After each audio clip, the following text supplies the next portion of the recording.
subscribe to our channel and press the bell icon. السلام علیکم عزیز طلباء و طالبات، سر عبدالستار خان اس یوٹیوب چینل میں آپ تمام کا استقبال ہے۔ 8th science question answer Urdu medium ہے، سبق نمبر 2 صحت اور امراض، سوالات کے جوابات دیکھیں گے۔ چلیے شروعات کرتے ہیں۔ پہلا سوال ہے، فرق واضح کیجئے متعدی امراض اور غیر متعدی امراض۔ سوال نمبر 2 ہے، متفرق لفظ پہچانیے۔ الف ملیریا، یرخان، فیلپا، ڈینگو، بی طاعون، ایڈز، ہیضہ، دق۔ پہلے کا جواب ہے متعدی امراض۔ پہلا نقطہ ہے، جن امراض کی منتقلی مریض سے صحت مند شخص تک ہو سکتی ہے انہیں متعدی امراض کہتے ہیں۔ دوسرا، یہ امراض آلودہ پانی، ہوا، غذا، مرض بردار حیوانات اور حشرات کے ذریعے پھیلتے ہیں۔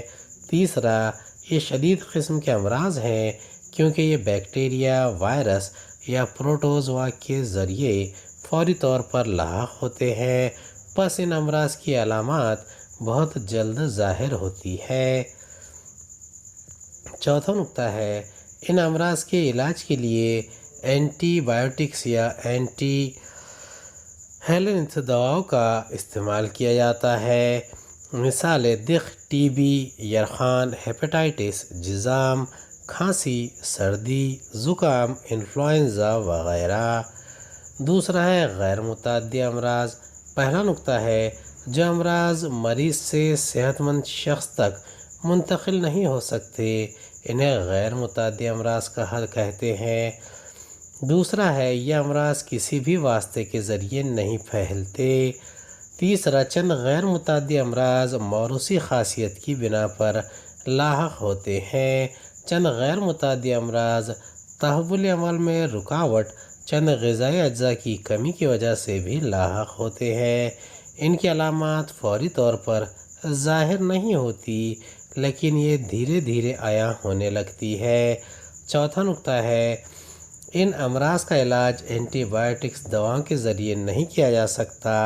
ان امراض کے لیے ایک مخصوص طریقہ علاج ہوتا ہے، مثال ذیابیطس، کینسر، امراض قلب وغیرہ۔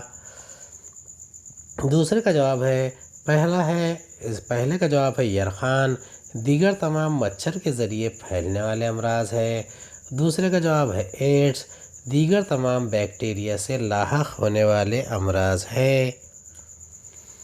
سوال نمبر 3 ہے، ایک یا دو جملوں میں جواب لکھیے۔ الف متعدی امراض کے پھیلاؤ کے ذرائع کون کون سے ہیں؟ بی ایسے غیر متعدی امراض کے نام بتائیے جن کا ذکر سبق میں نہیں ہے۔ جیم ذیابیطس امراض قلب کی اہم وجوہات کون سی ہے؟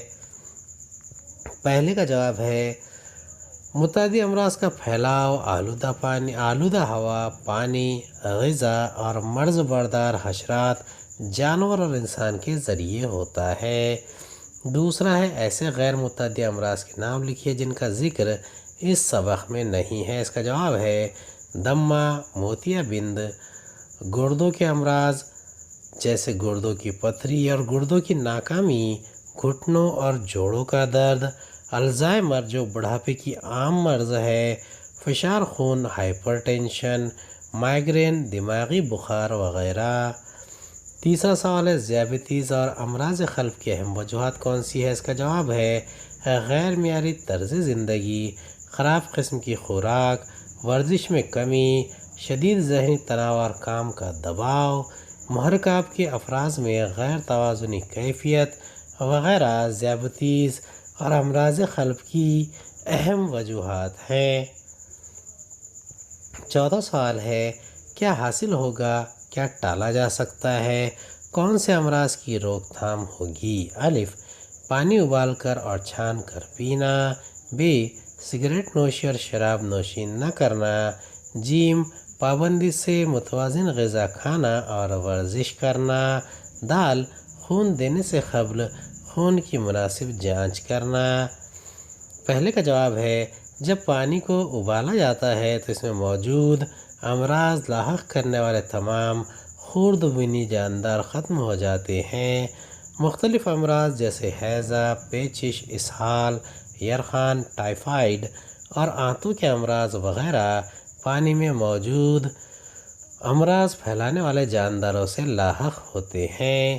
اگر پانی کو ابال کر استعمال کیا جائے تو ہم ان تمام امراض سے محفوظ رہ سکتے ہیں۔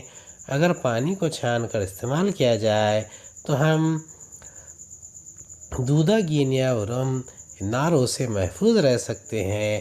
پانی کو ابال کر اور پھر اسے چھان کر استعمال کرنے سے متعدی امراض کی وبا کو بھی قابو میں رکھا جا سکتا ہے۔ دوسرا ہے سگریٹ نوشی اور شراب نوشی سے باز رہنا۔ اس کا جواب ہے سگریٹ نوشی اور شراب نوشی دو خطرناک لتیں ہیں۔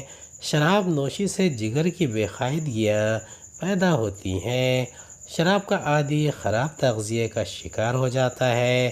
اس کی ذہنی اور نفسیاتی حالتیں بدتر ہو جاتی ہیں۔ اس کی سماجی اور خاندانی زندگی برباد ہو جاتی ہے۔ سگریٹ نوشی دراصل اپنے آپ کو کینسر کی دعوت دینا ہے۔ سگریٹ اور بیڑی میں نکوٹین نامی زہریلا مادہ ہوتا ہے۔ نکوٹین صرف زہریلا ہی نہیں بلکہ کینسر کی علامات پیدا کرنے والا مادہ ہے۔ سگریٹ نوشی کرنے والوں میں منہ، زبان، تنفسی نالی اور پھیپھڑوں کا کینسر عام ہے۔ سگریٹ نوشی اور شراب نوشی لت پیدا کرنے والی عادتیں ہیں، اس لیے ہمیں ہر حالت میں سگریٹ اور شراب کے استعمال سے باز رہنا چاہیے۔ تیسرے کا جواب ہے پابندی سے متوازن غذا کھانا اور ورزش کرنا۔ پابندی سے ورزش کرنا اور متوازن غذا کے استعمال سے جسمانی صحت متوازن حالت میں رہتی ہے۔ قوت بخش مادوں سے بھرپور غذا سے قوت مدافعت میں اضافہ ہوتا ہے۔ انسان بہتر طریقے سے امراض پیدا کرنے والے جراثیموں سے مقابلہ کر سکتا ہے۔ توانائی بخش غذائی اجزاء سے جراثیم زدگی نہیں ہوتی اور دماغی صحت برقرار رہتی ہے۔ فاسٹ فوڈ یا junk food, burger, pizza, vada pav کے کثرت استعمال سے امراض قلب، ذیابیطس، موٹاپا وغیرہ جیسی شکایات پیدا ہوتی ہیں۔ ورزش سے جسم میں دوران خون میں بہتری ہوتی ہے۔ پابندی سے متوازن غذا کے استعمال اور ورزش سے غلط طرز زندگی سے پیدا ہونے والی بے قاعدگیوں کو ٹالا جا سکتا ہے۔ اس لیے ایک فرد کو ان اچھی عادات کو اپنانا بے حد ضروری ہے۔ چوتھا سوال ہے خون کا عطیہ کرنے سے قبل خون کی مناسب جانچ کرنا۔ اس کا جواب ہے خون کے مخصوص گروپ بنائے گئے ہیں۔ خون کی منتقلی کے دوران خون کا عطیہ کرنے والے کے خون اور خون حاصل کرنے والے کے خون میں یکسانیت ہونا ضروری ہے، ورنہ خون حاصل کرنے والے جسم میں خون جم سکتا ہے یا اس میں گانٹھیں پیدا ہو سکتی ہے۔ جراثیم زدہ خون سے صحت مند شخص کے جسم میں ایڈز اور ہیپاٹائٹس جیسے مہلک امراض کے وائرس منتقل ہو سکتے ہیں۔ پس ان امراض کے پھیلاؤ کو روکنے کے لیے ہر سطح پر خون کی جانچ ضروری ہے۔ سوال نمبر 5 ہے پیراگراف پڑھ کر سوالوں کے جواب دیجیے۔ زید 3 سال کا ہے، وہ اور اس کا خاندان پسماندہ علاقے میں رہتے ہیں۔ عوامی بیت الخلاء اس کے گھر کے قریب ہی ہے۔ اس کے والد شراب نوشی کے عادی ہیں۔ اس کی ماں متوازن غذا کی اہمیت نہیں جانتی۔ الف مذکورہ بالا حالت میں زید کو کون کون سی بیماریاں ہو سکتی ہے؟ ب آپ اس کی یا اس کے والدین کی مدد کس طرح کر سکتے ہیں؟ جیم زید کے والد کون سی بیماری میں مبتلا ہو سکتے ہیں؟ الف کا جواب ہے زید ایسے علاقے میں رہتا ہے جہاں صاف صفائی کا کوئی نظم نہیں۔ عوامی بیت الخلاء اس کے گھر کے قریب ہے، اسے ظاہر ہوتا ہے کہ اسے کئی قسم کے متعدی امراض کا سامنا کرنا پڑتا ہے۔ چونکہ اس کے والد شراب کی لت میں مبتلا ہے، اس لیے گھر میں ہمیشہ روپے پیسے کی تنگی رہتی ہوگی۔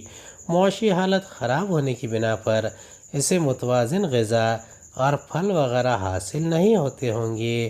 اس کی خوراک میں وٹامن اور معدنیات کی ہمیشہ کمی بھی ہو سکتی ہے۔ علاوہ ازیں اس کی ماں کو صحت اور متوازن غذا کی اہمیت کا کوئی علم نہ ہوگا، اس لیے زید کو خراب اور زیر تغذیہ کے امراض لاحق ہونے کا خطرہ ہے۔ اس کے جسم میں قوت مدافعت کی کمی بھی ہو سکتی ہے۔ گھر کی خراب معاشی حالت اور والد کی شراب پینے کی لت سے گھر والوں پر شدید تناؤ پڑتا ہوگا۔ اس کے سبب زید پر بھی اس کے خراب اثرات مرتب ہوں گے اور اس پر جراثیم زدگی میں مبتلا ہونے کا خطرہ برقرار رہتا ہوگا۔ اس کا گھر جس جگہ قائم ہے وہاں حشرات جراثیم کی بہتات ہوگی اور ان کی وجہ سے زید پر بھی امراض کا خطرہ قائم رہتا ہوگا۔